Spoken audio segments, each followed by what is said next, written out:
ମୁଁ ଆଜି ବନେଇଛି ଇଟିଲ ସମସ୍ତଙ୍କୁ ପସନ୍ଦ। ବ୍ରେକଫାଷ୍ଟରେ ଆମର ଇଟିଲ ହିଁ ପ୍ରାୟ ଭଲ ଲାଗେ ଖାଇବାକୁ। ଇଟିଲ ପିଠା ଆଉ ମଟର ତରକାରୀ ଆଉ ନରମ ନରମ ଇଟିଲ ଯଦି ହେଇଯାଉଛି ତ ମସ୍ତ ଲାଗେ ଖାଇବା ପାଇଁ। ମୁଁ ଏଠି परफेक्ट मेजरमेंट रे मु इडली बनैछि।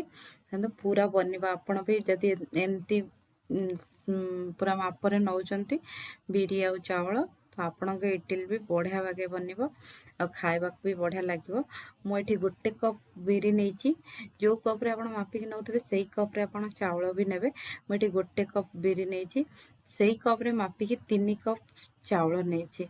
आपण सेही अनुसार आपणकर मापिकी देबे। एई मेजरमेंट जदि रखिबे आपनका इडली पूरा नरम हबो, सॉफ्ट पूरा सॉफ्ट आ खाया भी टेस्ट लागिबो। मु एठी बिरी की आपण थरे दुई थर मात्र धोइबे, गोटे थर दि थर धोइबे, नले बेसी थर धोइले तार जो फेणे हुए जो भल से सॉफ्ट करे सेटा ये हो। तेणु बिरी की आम थरे कि दुई थर ही धोइबे। तापर भल पानी नॉर्मल पानी देदे। मुझे भल से धोईकी आउ थे पानी दे देइछि।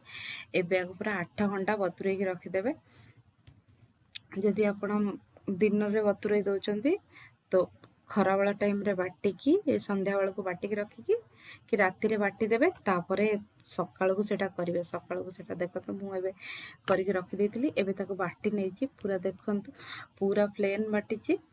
टिके जस्ट टिके खदा खदा रहिछि। एमती आपणकर बटरटा एमती हवा दरकार। पूरा फेणा फेणा टाइप रो देखंतु पूरा थिबो।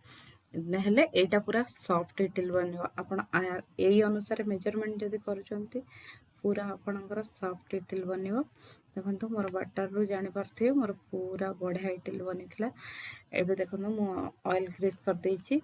ये मु एठी पानी बसैछि। तातिर गोटे लेंबू पकेछि कारण जो पानी रे फुटिले जोटा कला अंश हुए सेटा न हवा पाए मु एठी फाळे लेंबू पकेछि ता देरे। एबे ते सबुतरे वाटर गडा दे देइछि। एबे देखंतु एबे हमर इडली बजे दो 5 रु 10 मिनिट भितर 10 मिनिट खूब हेले 10 मिनिट भितर इडली हमर हे जिवो पूरा परफेक्ट। इडली ऑयल टिके मु देइछि छाड़िबा पाए भलो से। एठी देखंतु मु दे देइछि कवर। एबे देखंतु कवर खोलिबी। देखंतु इडली पूरा फुल्ली की पूरा टम हो जाइछि इडलीटा।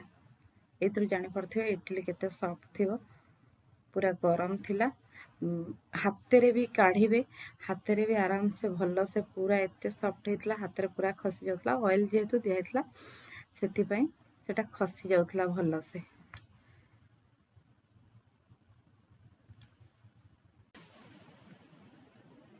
एबे देखंतु मु इडली हमर हे जाइछि ऑलरेडी।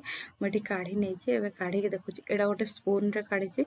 स्पून रे भी भलो से काढ़ी हेछि। देखंतु पूरा कोउटी भी लागिनी कारण जेहेतु मु ऑयल देइथिली सेति पई। देखंतु इडली देखंतु केमती हेछि पूरा टम फुली की गरम थिला जेहेतु पूरा हाथ रे एमती जाकी जाउतला किंतु पूरा सॉफ्ट हेछि। ताकू एमती देखंतु खंड पर पूरा जाली जाली टाइप रो पूरा सॉफ्ट इडली हेतला। एठी मु भांगी की भी देखौछि। देखंतु पूरा सॉफ्ट इडली खाया को पूरा मस्त थिला। सेतिकी जदि मेजरमेंट रखुचंती गोटे कप रे 3 कप राइस ताले आपण को इडली भी बढ़िया बनेबा। देखंतु एबे हमर इडली पूरा रेडी। एठी हमर इडली पूरा सब रेडी हो जाइछि। एठी मु सब गुडी को बाहर कर नैछि। आउ भी गोटे सेम प्रोसेस रे सेमती करि नैछि।